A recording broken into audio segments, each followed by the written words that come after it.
right now, Hamilton County Sheriff's investigators are trying to figure out what happened after they responded to a call about a possible drowning. This is playing out in Whitewater Township right along State Route 128.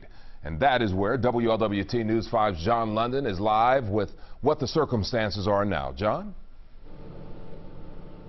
Yeah, you know, Curtis, largely unexplained at the moment. What we hear from investigators and from the 911 call is that the little girl and her grandmother were found unresponsive in a bathtub.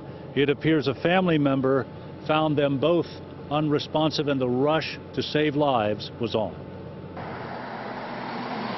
Sheriff's deputies arrived after a frantic 911 call from inside the home at 5143 State Route 128.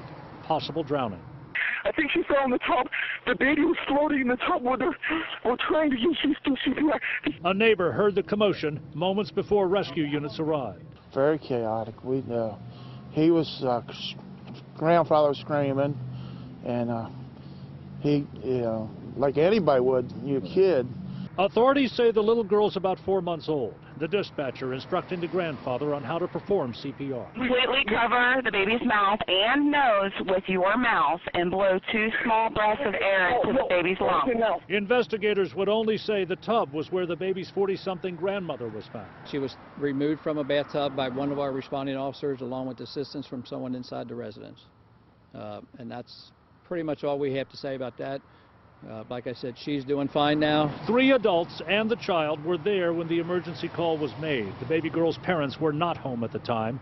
There are a half-dozen investigators working to try to piece this together, treating it initially as an investigative puzzle. There was a 911 call that a possible drowning, and we don't know that. We don't know what happened in that house. So we're trying to determine what actually happened. The question is, it's be a timeline of what actually happened from start to finish. We're told the baby wrapped in blankets was brought out first and rushed to a hospital, then the grandmother about 10 minutes later into another ambulance. Across the way, Kevin Walker says his heart goes out to him. And I just pray because I know the grandfather, he was all distraught. And he and other families are being questioned tonight by investigators about who was where, what they saw, what they heard, what they did. Last we heard from investigators here at the scene is that that little girl is in critical condition at Children's Hospital. Live in Whitewater Township, John London, WLWT News 5. All right, thanks a lot, John. You know, it took several minutes and patient instructions from that dispatcher, but the baby eventually became responsive during that 911 call.